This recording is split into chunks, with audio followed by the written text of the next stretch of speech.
प्यारे मीठे बाबा हमें विशेष रूप से सेवा अर्थ या दुनिया के दृश्य दिखाने अर्थ लोगों की चालाकी और चतुराई अच्छे से समझाने के लिए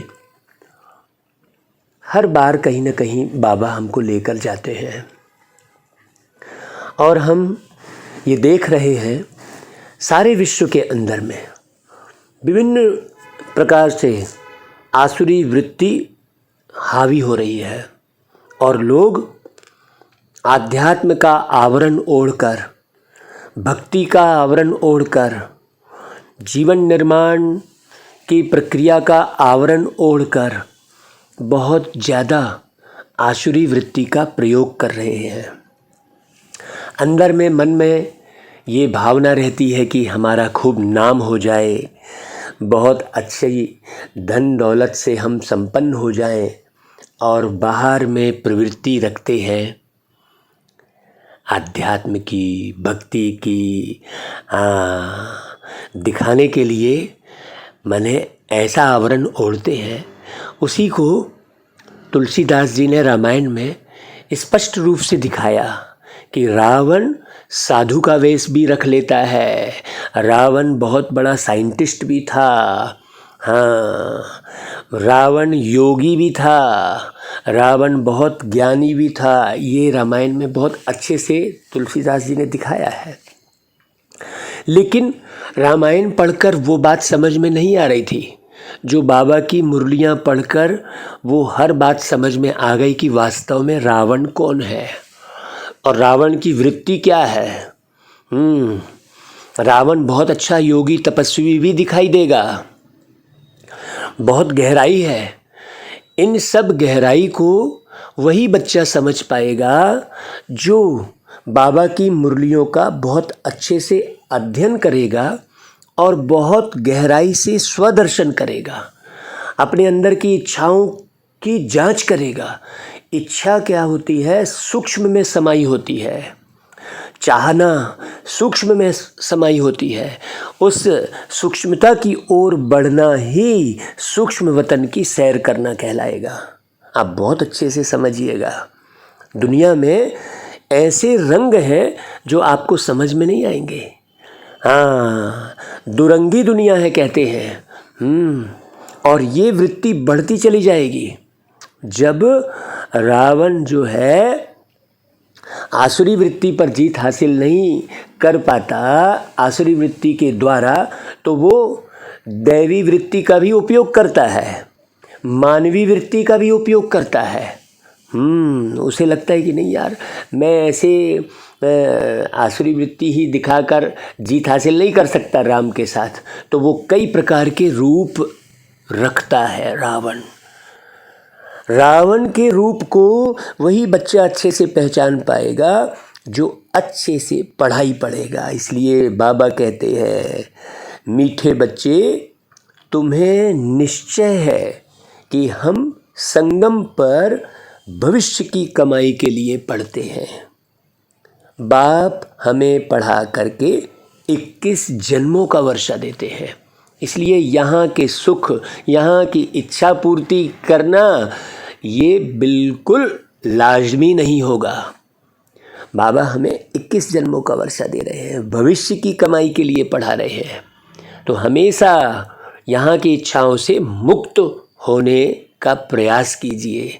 मुख्य पुरुषार्थ यही है कि यहाँ हमें, बाबा ने कई बार मुरलियों में कहा है कि बच्चे, आप मेले मलाखड़े में जाने की इच्छा मत रखो, बाहर में किसी के भी हाथ का खाने की इच्छा मत रखो, ये खाऊं, यहाँ जाऊं, यहाँ घूमूं, ये करूं, नहीं, अभी वो समय ही नहीं है।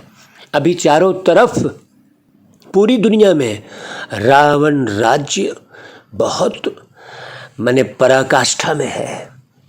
क्यों? क्योंकि अब रावण रूपी माया का अब जाने का समय है। तो जाने के समय और नए नए रूप रावण रखकर सामने आएगा। इसलिए बाबा कहते हैं, अपने आप पर कृपा व आशीर्वाद करने की विधि क्या है?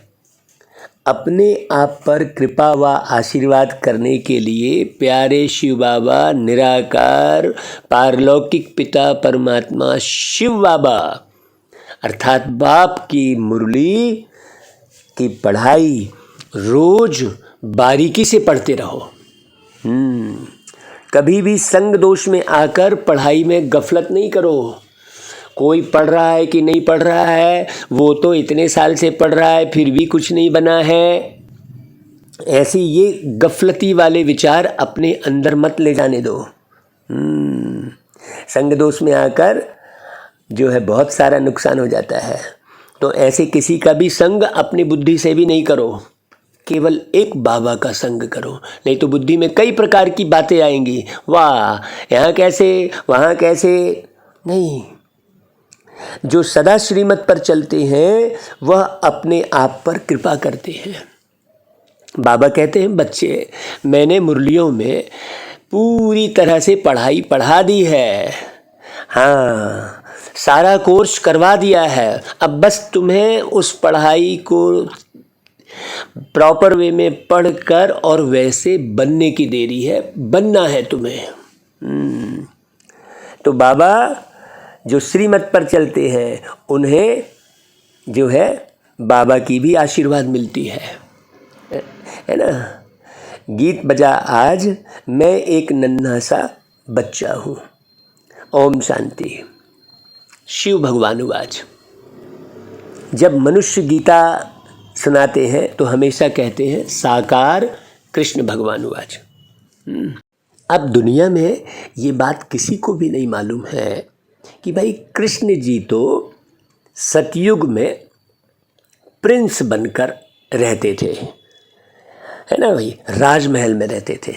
वो काहे को गीता सुनाने चले, फिर उसके बाद और जन्म लेते लेते लेते लेते फिर अंतिम, है ना भाई, ये सृष्टि का चक्र यदि समझ में आए तो आदि और अंत पूरा समझ में आए। बाकी तो लोगों ने कह दिया भाई हमें उनके आदि और मध्य अंत का कुछ पता ही नहीं है।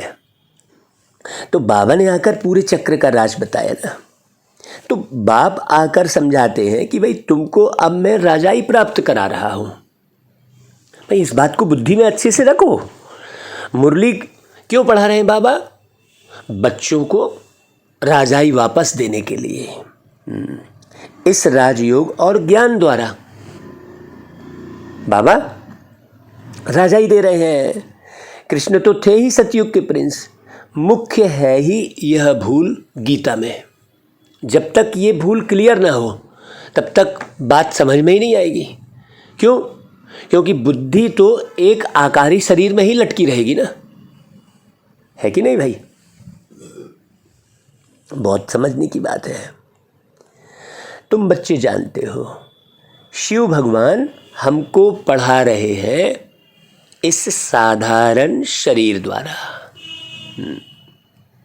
शिव जयंती भी गाई जाती है, यूं भी जन्मदिन मनाया जाता है। आत्मा का तो एक ही नाम चला आता है। बाप कहते हैं मैं गर्भ से जन्म नहीं लेता हूँ, मैं साधारण शरीर में प्रवेश करता हूँ। आत्मा जब शरीर में प्रवेश करती है तो अंदर चुरपुर करती है ना भाई, मालूम पड़ता है अंदर आत्मा ने प्रवेश किया है। बच्चे के ऑर्गन्स चलने लगते हैं। जब भी गर्भ में एक पिंड होता है, फिर जब आत्मा प्रवेश करती तब चुरपुर होती है। यह बात अच्छी रीति समझनी है। अभी हमको उस दिन परख नली में कैसे बच्चा तैयार होता है, एक डॉक्टर हमें मिला तो उसने कहा कि भाई परख नली में बच्चा वास्तव में तैयार नहीं होता है। परख नली में केवल प्रक्रिया की जाती है, बस वो ऑर्गन्स निर्माण करने की शुरुआत की जाती है, माने अंकुर माने एक बीज तैयार किया जाता है। बाकी तो पूरे संतान की उत्पत्ति गर्भ से ही होती है। ऐसा नहीं कि वो परख नली में ही पूरा शिशु तैयार हो रहा है। जब उसने बताया हमको तो हमने कहा फिर आत्मा? बोले नहीं सर, आत्मा जो है परख नली वाली जो है उसमें कोई बड़ा तैयार हो जाए फिर आत्मा उसमें प्रवेश करे, वैसा नहीं है। आत्मा माँ के गर्भ में ही प्रवेश करती है और उसका सारा सिस्टम माँ के गर्भ से ही होता है। उसे टेस्ट ट्यूब बेबी बोल देते हैं कहा, लेकिन वो टेस्ट ट्यूब बेबी है नहीं, परख नली वाली। तो ये बात अच्छे से समझ में आई। जैसे ही हमने उसे आत्मा की बात कही, उसके बाद वो डॉक्टर तो निरुत्तर हो गए। तो बाबा आके समझा रहे हैं कि भाई कि अच्छी रीति ये समझो, ये बात अच्छी रीति समझनी है कि आत्मा किस प्रकार से इस दुनिया में आती है। हाँ, नहीं तो बहुत लोग इस बात में भी मूझे हुए हैं कि वाह कहाँ का भगवान का ज्ञान। आजकल तो परख नली में भी संतान बन जा रही, परख नली में कोई संतान नहीं बन रही है। बहुत अच्छे से समझना। तो बाबा कहते हैं जो भी मनुष्य सुनाते हैं वो कब ऐसे नहीं कहते कि हम आत्मा तुमको समझाते हैं, ऐसे कभी नहीं बोलते हैं। मैं करते रहेंगे, मैं तुम्हें समझा रहा हूँ ना, और वो मैं कौन सा भान रहेगा, मैं में सब प्रकार के भान रहेंगे। वो अगर अमीर रहेगा तो अमीर का भान रहेगा, किसी पद पोस्ट में रहेगा तो पद पोस्ट का भान रहेगा, नारी शरीर का भान रहेगा, पुरुष शरीर का भान रहेगा। मैं तुम्हें समझा रहा हूँ तो वो भान रहेगा, है। बहुत अच्छी बात समझना।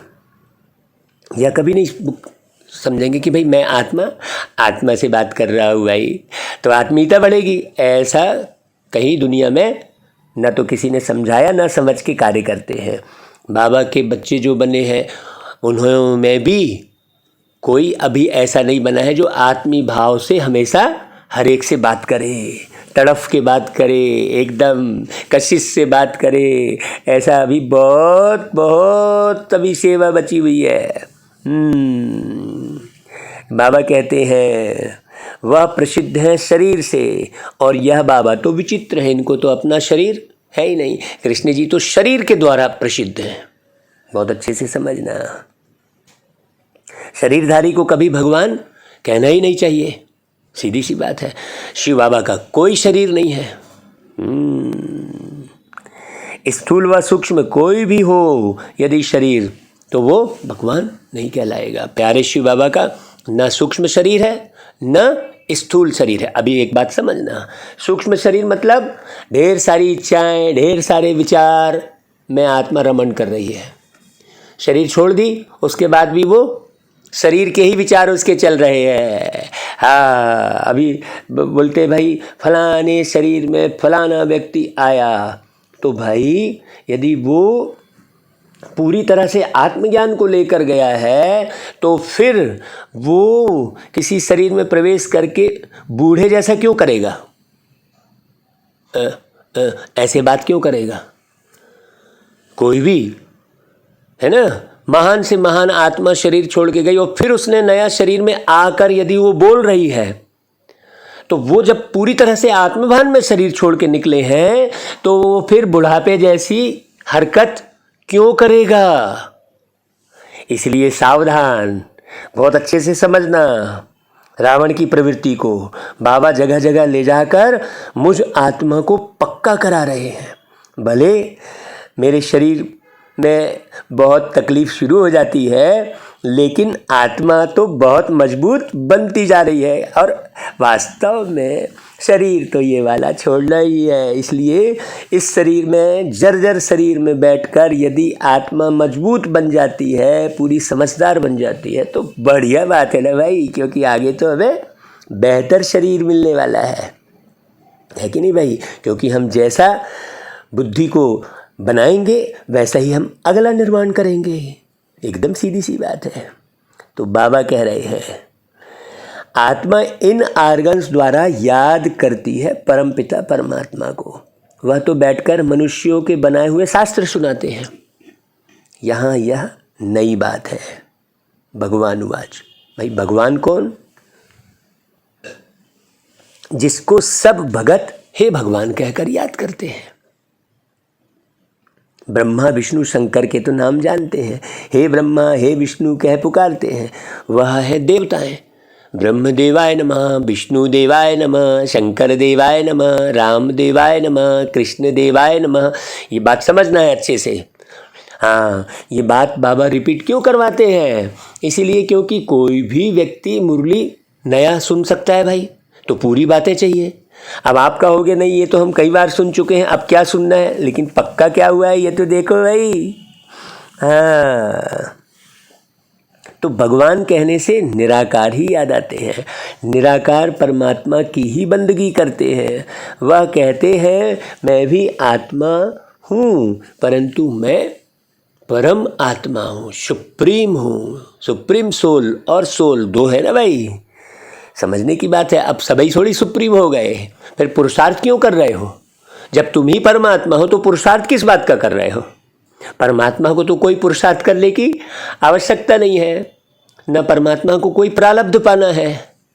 परमात्मा तो परम धाम में शांति से बैठे रहते हैं। तुम उन्हें याद करते हो, कष्ट में पड़ जाते हो तो आकर तुम्हारे कष्ट समझा समझा के दूर करते हैं। भाई कोई भी बच्चा रोता है तो बाप समझाता ही तो है उसको। कोई भी बच्चा दुखी होता है तो समझाता ही तो है, और क्या, समझा कर ही तो उसको उसके दुख को दूर करता है कि नहीं भाई? हाँ, बहुत गहरी बात समझने की है। तो बाबा कहते हैं कि भाई मेरा भी चित्र बनाते हैं। बाबा कहते हैं तुम आत्माओं के भी चित्र बनाते हैं, मंदिरों में बड़ा शिवलिंग भी रखते हैं और छोटे शालिग्राम भी, जिससे सिद्ध होता है कि वह आत्माएं हैं और एक परमात्मा के बच्चे हैं। बाप हमेशा बच्चों से बड़े ही होते हैं ना, इसलिए बड़ा लिंग बनाते हैं। अब इस बात की जानकारी किसी को है ही नहीं। वास्तव में मैं कोई शालिग्राम बड़ा नहीं हूँ। आत्मा साइज में कोई छोटी बड़ी नहीं होती है, मनुष्य छोटा बड़ा होता है, बाकी आत्मा जैसी आपकी वैसी मेरी।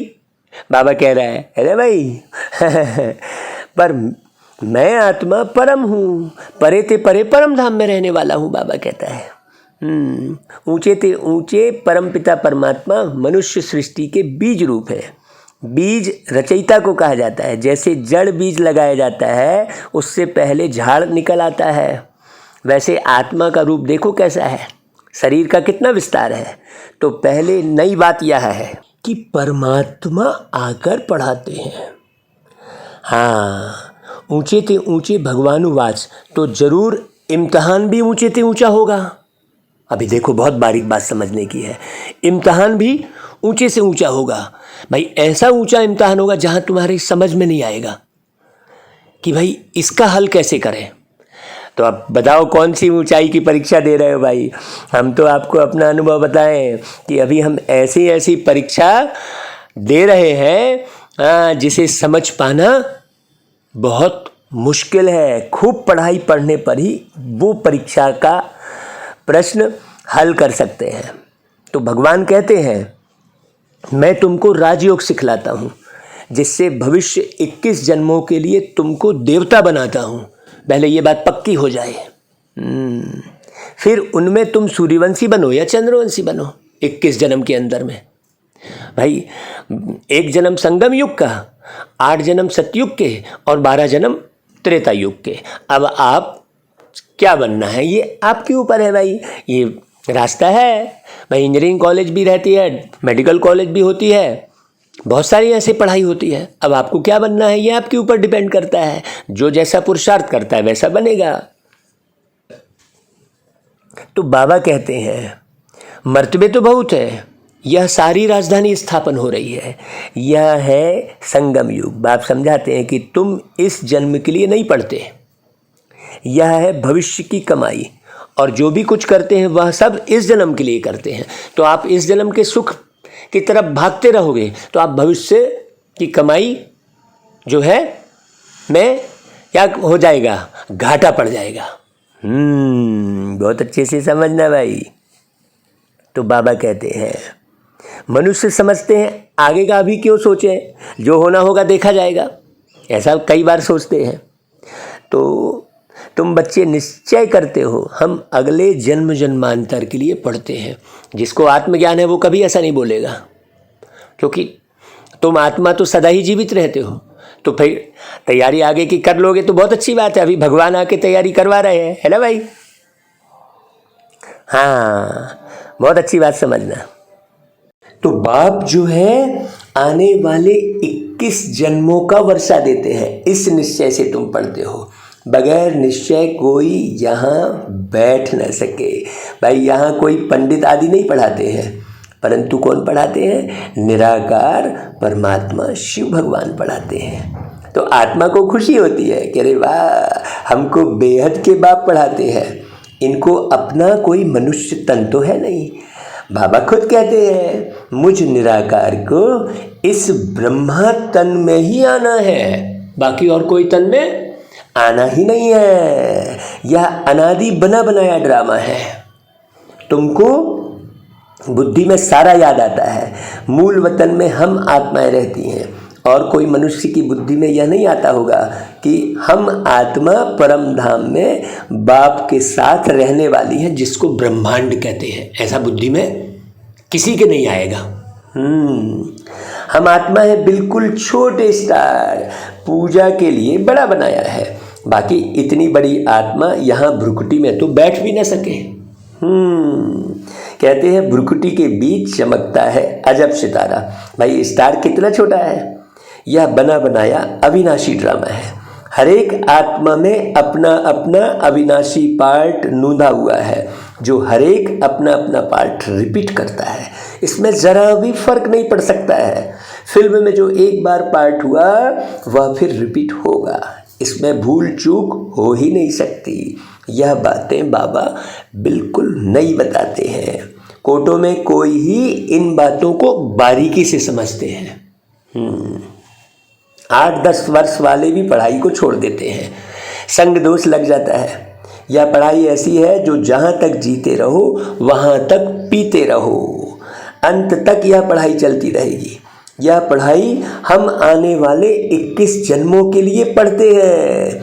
बच्चों को यह नशा चढ़ता है कि हमको भगवान पढ़ाते हैं। कोई राजा का बच्चा हो और राजा ही बैठ उनको पढ़ावे तो कहेंगे हमारे बाबा महाराजा हमको पढ़ाते हैं। ऐसा कहेंगे कि नहीं भाई? हाँ, यहाँ है पतित पावन बाप जो हमको पढ़ाते हैं, राजयोग सिखाते हैं। अंदर सदैव बहुत खुशी रहनी चाहिए। भाई हम गॉडली स्टूडेंट हैं। गॉड फादर परम पिता परमात्मा से स्वर्ग का स्वराज्य ले रहे हैं। कितनी सहज बात है। परंतु इस पढ़ाई में देखो बहुत गहरी बात है। माया के विघ्न भी बहुत पड़ते हैं। चलते चलते पढ़ाई को छोड़ भी देते हैं। यह रूहानी पढ़ाई रोज पढ़नी पड़े, इसके लिए ही यह टेप आदि का प्रबंध रखा है। बाबा कहते हैं हाँ, आजकल तो भाई यूट्यूब है।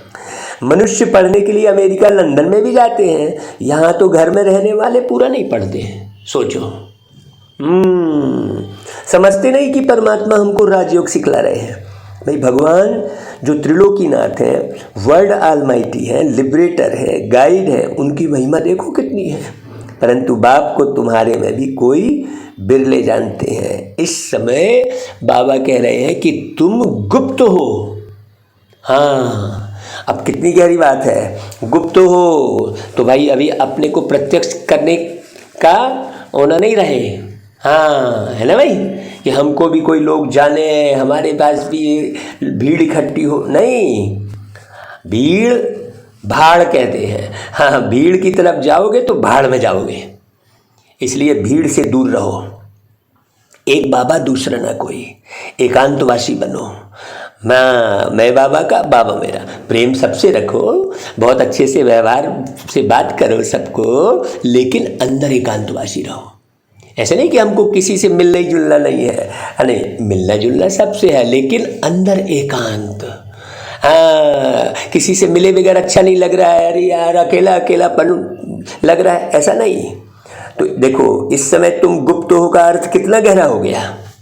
तो बाबा कहते हैं तुम जानते हो हम मूल वतन के रहने वाले हैं। फिर सूक्ष्म वतन भी है। उस सूक्ष्म वतन में बच्चियाँ जाती है, मनुष्य साक्षात्कार करते हैं। तुम तो प्रैक्टिकल में जाते हो। सूक्ष्म वतन में तुम ब्राह्मण और देवताओं का मिलन होता है। अब देखो ये कितनी गहरी बात है। सूक्ष्म वतन में तुम ब्राह्मण और देवताओं का मिलन होता है का मतलब क्या हुआ भाई? सोचो, तुम्हें अपना देवताई स्वरूप समझ में आता है। जब हम ज्ञान की सूक्ष्मता की ओर बढ़ते हैं। अपनी सूक्ष्म इच्छाओं की चेकिंग करो, अंदर अंदर कितनी इच्छा भरी हुई है। तो बाबा कहते हैं वह है ब्राह्मण और देवताओं का संगम, और यह है ब्राह्मण और क्षत्रियों का संगम। यहाँ भोग लेकर जाते हो, अंत में बहुत साक्षात्कार होंगे। जैसे कन्या पीहर घर से ससुराल में जाती है तो बहुत धूमधाम से बाजे गाजे बजाते हैं, ऐसे अंत में बहुत साक्षात्कार होंगे। शुरू शुरू में तुमने बहुत कुछ देखा है, फिर पिछाड़ी में भी बहुत कुछ देखेंगे। पढ़ते रहेंगे तभी तो देखेंगे भाई। अगर कोई का कर्म बंधन नहीं है तो पढ़ाई पर पूरा ध्यान देना चाहिए उसको। हाँ, कोई मर जाता है, समझा जाता है अब यह अच्छी तरह से पढ़ सकेंगे। क्यों? क्योंकि बंधन छूट गया।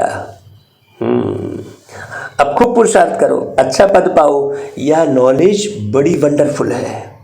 बाप बैठ बच्चों को समझाते हैं, कहते हैं बच्चे अब गफलत मत करो, माया तुम्हारा दीवा झट बुझा देगी, मूंझते रहोगे। हाँ, हम उसी को कहते हैं कि भाई वो बल्ब होता है फ्यूज और मनुष्य होता है कन्फ्यूज। है कि नहीं भाई? तो अब पुरुषार्थ करो, अच्छा पद पाओ। बाबा अच्छी तरह याद दिलाते हैं कि भाई बाबा को अच्छी तरह याद करो और अच्छे से पढ़ाई पढ़ो। जब तक यहाँ बैठे हो तो डायरेक्ट सुनने से नशा चढ़ता है, बाहर गए तो नशा गुम हो जाता है। जैसा संग वैसा रंग लग जाता है। हाँ, बंधन नहीं है तो बैठ पढ़े और पढ़ाए। चित्र बहुत अच्छे बने हुए हैं, बाबा युक्तियाँ रच रहे हैं। गाँवड़े वाले कैसे सीखें? या तो स्लाइड से भी सीख सकते हैं। दिन प्रतिदिन इम्प्रूवमेंट होती रहती है। तुम्हारी बुद्धि में सारा दिन स्वदर्शन चक्र फिरना चाहिए। बुद्धि में होगा तब तो किसको समझाएंगे भाई? नहीं तो टीचर समझ जाते हैं कि इसका पढ़ाई में ध्यान नहीं है। देहाभिमान बहुत है, मित्र संबंधी, हाँ, खूब सारे वस्तु व्यक्ति वैभव याद आते रहेंगे, शरीर का भान आदि याद रहता है, तभी तो फिर धारणा नहीं होती है भाई।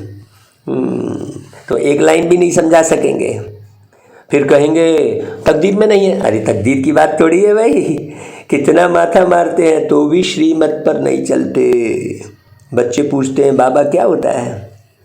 बाबा कहेंगे तुम ठीक से पढ़ते नहीं हो। अरे भाई इसमें आशीर्वाद की तो बात ही नहीं है, सोचने की बात है। हम पढ़ाते हैं, तुम अपने ऊपर पढ़ने की तो कृपा कर लो, पहले श्रीमत पर चलो, यही कृपा है। नहीं चलते, गोया अपने ऊपर अकृपा कर स्वयं को श्रापित करते हैं। बाप से वर्षा न ले, रावण की मत पर चल, अपने को श्रापित करते हैं। बाप तो वर्षा देने आए हैं, आशीर्वाद करते हैं, चिरंजीवी भव, जीते रहो, अर्थात स्वर्गवासी भव। भाई स्वर्ग को ही अमरपुरी कहा जाता है, वहाँ कोई अकाले मौत नहीं होती। हाँ, अमरनाथ ही ऐसी आशीर्वाद करते हैं। अमरपुरी के देवताएं पवित्र थे ना, हद के संबंधों आदि से मोह का त्याग करना ही है। हाँ, अब बाबा के पास जाना है। बाबा कहते हैं देह के मोह से तुमको यहाँ की याद पड़ती है, इसलिए देही अभिमानी बनो, तो अंत में तुमको मुक्ति धाम तथा सुख धाम ही याद पड़ेगा। शांति धाम और सुख धाम, और यह है दुख धाम। आदि मध्य अंत, नई दुनिया, बीच की दुनिया और पुरानी दुनिया, यह आदि मध्य अंत हो गया भाई। जब आधा समय पूरा होता है फिर पुरानी दुनिया का नाम शुरू होता है। यह पुरानी दुनिया अब फिर से बाबा नई बना रहे हैं, नई हो रही है। फिर से नई कैसे हो रही है वह आकर देखो, समझो बाबा किस तरीके से नई दुनिया बना रहे हैं। परंतु क्या होता है, कोर्टों में कोई ही ध्यान देकर समझेंगे। हजारों लाखों आते हैं, उनमें से 2-4 निकलते हैं, फिर भी ढीले हो जाते हैं। वो जो 2-4 निकलते हैं वो भी ढीले हो जाते हैं। एक प्रदर्शनी से 2-4 भी ठहर जाएं तो अहो सौभाग्य। दिन प्रतिदिन यह प्रदर्शनी भी वृद्धि को पाएगी। चलते चलते फिर रोज 10,000 भी आएंगे। बड़े बड़े हॉल, बड़े बड़े चित्र भी होंगे, समझाने वाले भी तीखे होंगे। अंत में महिमा तो निकलनी है। कहेंगे हे प्रभु आपकी पतित दुनिया को पावन बनाने की गति सबसे न्यारी है। देखो, बाबा कहते हैं भक्ति की बहुत आदत पड़ी हुई है। भाई दिवाला मारा या कोई मर गया तो गुरु लोग कहेंगे देखा भक्ति छोड़ दी ना तभी ऐसा हुआ। मायावी विघ्न पड़ते हैं। बाबा कहते हैं देखो बच्चे, चाहे कितने भी विघ्न पड़े श्रीमत छोड़नी नहीं है। क्यों? माया बड़ी मोहनी है। कितने फैशनेबल हो गए हैं, समझते हैं हमारे लिए यह स्वर्ग हो गया है। माया का पंप फॉल ऑफ रावण राज्य है। साइंस के कारण माया का भपका बहुत है। समझते हैं गांधी ने स्वर्ग बनाया, तुमको अब स्वर्ग का ज्ञान मिला है। हाँ, कि भाई स्वर्ग किसे कहते हैं और स्वर्ग कैसे बनता है, ये स्वर्ग का ज्ञान प्यारे पिता परमात्मा के द्वारा अभी मिल रहा है। बहुत अच्छे से समझना। तो जब स्वर्ग का ज्ञान मिला तब समझते हैं कि हाँ अभी यह नरक है। यह राज्य रुण्य पानी मिसल अर्थात मृग तृष्णा के समान है। बाबा ने दुर्योधन का मिसाल दिया कि देखो दुर्योधन मतलब धन का दुरुपयोग करने वाले। तो जहां पर धन का दुरुपयोग होगा वह राज्य कैसे बचेगा? तो यह राज्य गया कि गया। ये कल्प की बात है। कल्प कल्प नई दुनिया होती रहती है और पुरानी दुनिया खत्म होती है। हाँ, ये बात बहुत अच्छी रीति समझना है भाई। अच्छा, आगे देखो बाबा क्या बोलते हैं। त्रिमूर्ति शिव भी है ना भाई? हाँ, और बहुत बारीक बात समझने की है। ब्रह्मा द्वारा स्थापना कर रहे हैं, शंकर द्वारा विनाश होना है। फिर जो राजयोग सीखते हैं वही राज्य चलाएंगे। दैवी राज्य स्थापन कर उनकी जन्म जन्मांतर पालना करते हैं। यह बुद्धि में धारणा करनी है, फिर सर्विस करनी है ना भाई? सच्ची गीता के तुम पाठी हो, सुनना सुनाना कांटों को फूल बनाना। तुम आधा कल्प के लिए दुख से छूटते हो। जैसे इतवार के दिन सभी की छुट्टी होती है ना, ऐसे आधा कल्प तुम दुख से रोने पीटने से छूट जाते हो। अच्छा भाई, मीठे मीठे सिकिलदे बच्चों प्रति माता पिता बाप दादा का याद प्यार और गुड मॉर्निंग। रूहानी बाप की रूहानी बच्चों को नमस्ते और हम रूहानी बच्चों की रूहानी माता पिता बाप दादा को याद प्यार गुड मॉर्निंग और नमस्ते। भाई धारणा के लिए मुख्य सार बहुत बारीक बात है। कर्म बंधन से मुक्त हो रूहानी पढ़ाई रोज पढ़नी है। जहाँ तक जीना है पढ़ाई जरूर पढ़ना है। दूसरी पॉइंट, हद के संबंधों व देह से मोह का त्याग कर अपने शांति धाम और सुख धाम को याद करना है। संग दोष से अपनी संभाल करनी है। अच्छे अच्छे लोगों का संग करना है। अच्छे समझाने वाले व्यक्ति से ही समझना है। ऐसे किसी से भी समझने का भी पुरुषार्थ नहीं करना और कहीं बुद्धि लटकी फटकी भी ना रहे। अच्छा भाई, वरदान, मन बुद्धि संस्कार व सर्व कर्मेंद्रियों को नीति प्रमाण चलाने वाले स्वराज्य अधिकारी भव।